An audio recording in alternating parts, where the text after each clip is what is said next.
was just guessing the numbers and figures, pulling the puzzles apart.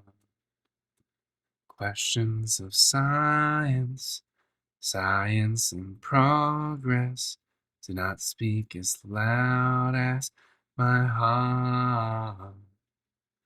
Nobody said it was easy. Oh, it's such a shame for us to part. Nobody said it was easy.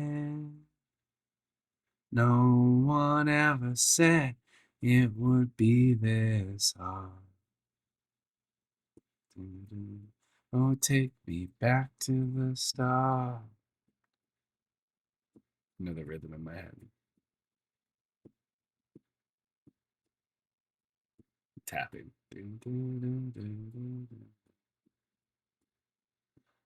Oh,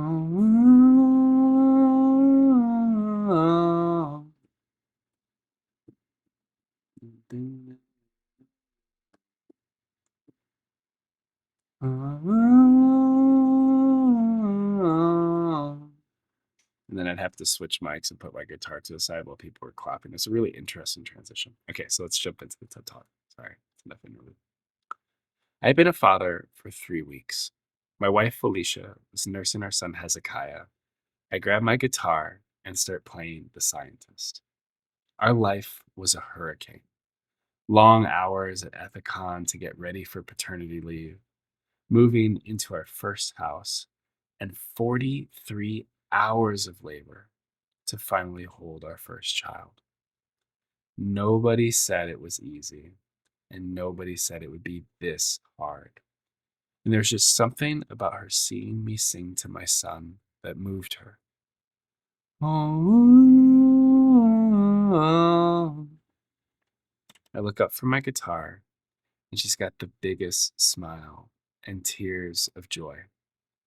Music is very powerful. It can convey emotions that are often difficult to say in words. It can lift the spirits and edify the soul. And this moment I shared with my wife and son almost didn't happen because my musical journey was a struggle. When I was a kid, my father had a passion for music that did not match my own. While other children heard bedtime stories, my father played blues on acoustic guitar. My dad toiled relentlessly to help me catch that musical bug. He had 30 years of raw talent and zero idea how to teach. My first electric guitar lesson was a total disaster. In his excitement, he started doing full chords and blues solos, and I could barely hold the pick. And as I began to feel more and more overwhelmed, this first lesson naturally ended in tears, with my mother yelling at my father. See, when we start learning something new, we like to think the path to understanding is a straight line. We pick up a guitar, we learn a few chords, and soon we're soloing like Stevie Ray Vaughan. I would argue we have to chase learning from different angles, playing with it, until we get that spark of understanding. Take my musical journey. Electric guitar was a total failure, so my dad picks up a drum set, but neither of us could figure that out, so drums are a bust too. But my sophomore year of high school, my dad found my in. Guitar Hero. Yes, that catchy musical video game with the plastic guitar controller. Well, my dad noticed that when I played, I would flick or slap the controller like a bass. And after a bit of tender coaching, I started playing bass for my church's youth group. From this point forward, I could pick up new instruments as different needs arose.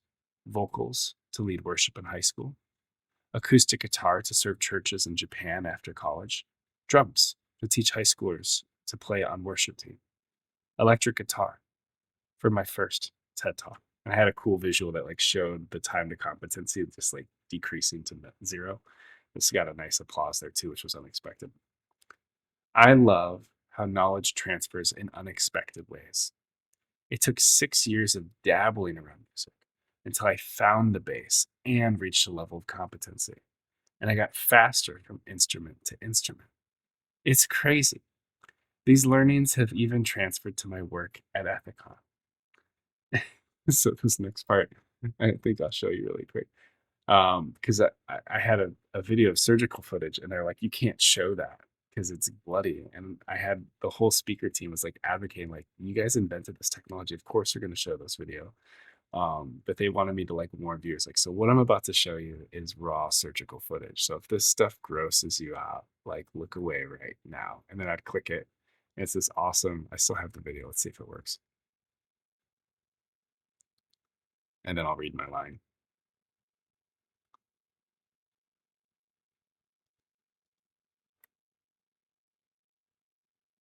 Is performed on max with gentle pressure towards the non-active tissue pad. It'd be muted though. This is a harmonic Transection device. begins on the left infundibulopelvic ligament using Harmonic ACE Plus 7 in advanced hemostasis mode. So basically, this is a vibrating stick. We're going to talk more about it. But then it would cut through it. So I started the clip right around there, and you could see that sizzle. Oh my gosh, I still miss it. Oh, it's so good. Let's go. Look at all the sciencing. And then I'd kind of narrate over this part. But I'll let you catch a transection because there's so much work that goes into that. Oop, didn't get the proximal, and it had to get that next. Second activation, and boom. Dissection Beautiful. continues toward. All right, so let's just jump back in. This line got a crazy applause, which I also wasn't expecting. There's things where you write it and you imagine it, and then when you experience it on stage, it's so different, and like you have to improvise. So you're looking at one of my favorite instruments, the Harmonic ACE Plus 7. Roughly the width of a pencil, this tool can manipulate and cut different tissues with a high level of precision. In this hysterectomy surgery, a large ligament is being transected to safely remove the cervix, a life-changing procedure. When I first saw this instrument, I was completely perplexed as to how it worked. Naturally, my curiosity got the best of me, and I began exploring this technology outside my normal day job. I sought wisdom from the engineering fellow who originally developed Harmonic. I went to the lab and started playing around with the power settings of a generator to see if I could get Harmonic to cook tissue in new ways. I fiddled, I tinkered, and I ultimately discovered that Harmonic ACE Plus 7 is not unlike a guitar string. When you pluck a guitar string, it creates a distinct sound wave that vibrates at resonance. At Ethicon, we send a distinct sound wave through a long, thin titanium blade so the tip can vibrate at resonance like a guitar string. When you bring this blade tip in contact with tissue, the friction creates immense amounts of heat so we can seal and cut tissue without bleeding. This is what excites me, and you'll find me dabbling where crazy technologies are improving patient outcome. For the past year and a half, I've been immersed. This is so early in my career. This is crazy. I've been in robotics for like 8 years. For the past year and a half, I've been immersed in robotic surgery R&D, discovering new ways to seal tissue through robotically controlled instruments. My work spans mechanical, electrical, biological, and computer engineering. Every day, I tinker to bring new concepts into reality, learning as I go. It's amazing to think that what I'm working on could be used in surgery on my grandma or even my son someday. Robotics is constantly evolving, which takes agility and immense focus. We need speed to market, and we often prune off side explorations to stay on the primary path. But last year, I have a bit of a cough. But last year, I stumbled upon something off the primary path that was compelling to me. An idea that I thought could change the game, not only in robotic surgery, but in our future handheld devices too. What's crazy is after I gave this talk, I got like a huge, what is it? I was a finalist for the Warren Engineering Awards, which is like the highest engineering award in J&J for this work, which I had no idea when I pulled this talk together, but it just kept ballooning and going out. And luckily, I wrote this in a way where like there's nothing proprietary in it because I had to generalize it for other opcos beyond Ethicon where I worked. Anyway, an idea that I thought could change the game, not only in robotic surgery, but also in our future handheld devices too. But ideas off primary path tend to die unless you advocate for them. And it became difficult to find a process that encourages these explorations. At Ethicon, there is a program that speaks to this unmet need called 100-Hour Projects, which I co led. In addition to my work in robotics, I champion 100-Hour Projects, a grassroots tech incubator. The process is simple: take someone with intense intellectual curiosity and connect them with a well scoped exploratory project they can complete in 100 hours over the course of a year. That's about 2 hours a week, slow churning on an innovation while executing on their typical work. We provide funding for the projects and give out awards for most beautiful success and most beautiful failure because they both push the business forward. My idea was a perfect candidate for this program. It was off the primary path, so I had the freedom to fail during discovery without slowing robotics down. I spent a little money modifying 10 prototypes my team had already tested, removing a costly mechanism whose function I thought I could replace with robotic software. I then developed new software algorithms to control the prototypes in a fundamentally different way. Finally, I pulled a couple innovation Saturdays to test my idea against our primary path design. Between some CAD work, jerry rigging some prototypes, programming, and testing, the whole project took me a year. There were some weeks where I thought, I am never going to finish this. It was tough to keep fighting for this idea while keeping up with my core work, and I often doubted it would really work. But the outcome of this dabble shocked me. I remember being at the lab, looking at my creation come to life. It worked. I proved technical feasibility of my idea, which functioned equivalently to the primary path design. Because of the cost savings and overall clinical potential of my idea, my 100-hour project was chosen as the most beautiful success. My idea is being shared across Ethicon R&D, front end, and robotics, and we are pursuing patent protection to bring this to market in the future. I actually have a patent on it, which is pretty cool. That's probably the one I'm most proud of over my career over the last decade. I'm thankful that I had a willingness to dabble. The idea I found and refined is going to help a lot of people have better surgery in the future, which is what drives me to do more. But let's not be naive. 100-hour projects are tough. They take time. 100 hours. Extra days of designing, tinkering, and dreaded innovation Saturdays. It's a big ask, which is why it's not a mandate, but rather a creative outlet for those who want to dabble. I love championing this program because I get to unleash the potential of innovators who know when their exploration is worth the sacrifice. I get to see people discover through success and failure, fueled by curiosity. I believe that if you're faithful to dabbling, your future skill set will grow, giving you the tools to heal the next generation. My 100-hour project was adjacent to what I was already working on. I just had to stretch to get it. It's amazing how much body language I still have remembered from this talk. This was like almost a decade ago. At J&J, we have the privilege of developing our own learning and doing style. Nurture your intense intellectual curiosity by dabbling from time to time. Play a little and make some mistakes along the way. My encouragement to you is to imagine what could be if you took the extra time to explore your problem space. Is there a systemic problem plaguing your organization that you could solve if you dabbled outside your comfort zone? You've got to take the first step. Discovery is a winding path, not a straight line. So, in closing, I would inquire of you, how do you dabble? Do you have a willingness to take the time to discover the solutions the next generation is depending on? To people leaders, I would challenge you to create a culture of creativity. Have the same heart as my father, who helped me chase learning from different angles. Recognize those who dabble and set aside money for side explorations if someone is willing to put in the time.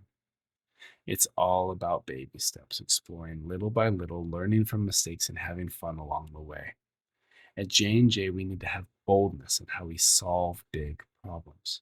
We have to get outside our comfort zone and learn everything we possibly can to navigate the winding path of discovery. It's hard to dabble, but the next generation is depending on us to try. And I have hope that intense intellectual curiosity will flourish in the coming years, that people will press into their problem spaces and playfully explore their craft. And I have hope that new discoveries will change the way we tackle cancer, from pre screening all the way to surgery. That new drugs and vaccines will create access to healing around the world, and that we will meet our patients' needs in fun, creative new ways. We are all an intricate piece of this solution. And think of what you could do in 20 years with a little curiosity and a willingness to dab. Oh my gosh, this is so cool. It is so nostalgic to work through this. And it gives me the feels, which is good because so many aspects of my career, and maybe this is just a fun area to kind of land and reflect on as I pull this into my writing. This was such a galvanizing point in my career to really figure out who I was within an organization that couldn't hold me. Like eventually I outgrew J&J, which is crazy. After a decade, I took this crazy exit into entrepreneurship. And I'm just realizing like I had so many roots of entrepreneurship in me where I wasn't satisfied with just checking the boxes of the job I had in front of me, but I had to go and explore these other business development opportunities. And the pattern work, can I share this? I mean, it's on my resume. This idea, we were finding novel ways to eliminate components with software because we had always been historically mechanical device company. And when we were going in the robotic spaces, I was like, well, why couldn't we just do some of these functions? I mean, you could search Joey Sasaki and find the pattern. I could find it right now.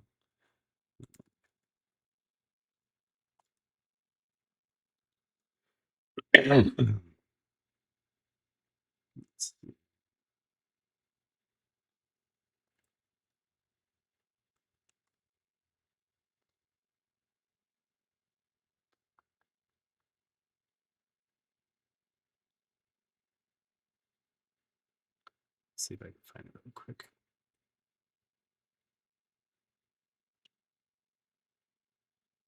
Maybe it's not me. Let's get rid of that. And after this, we'll kill it.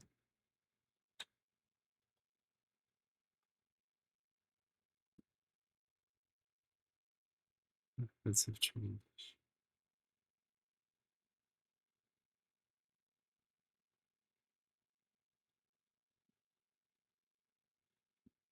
We're getting closer.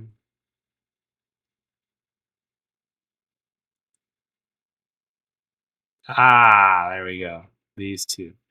Electrically powered surgical systems providing fine clamping control during energy delivery, and surgical systems employing variable compression during delivery. You are welcome to read these patents. I worked very hard on them. um, but we actually started applying this know-how across other endomechanical devices beyond even Ethicon, which is pretty wild. This was where I got as a finalist for an award.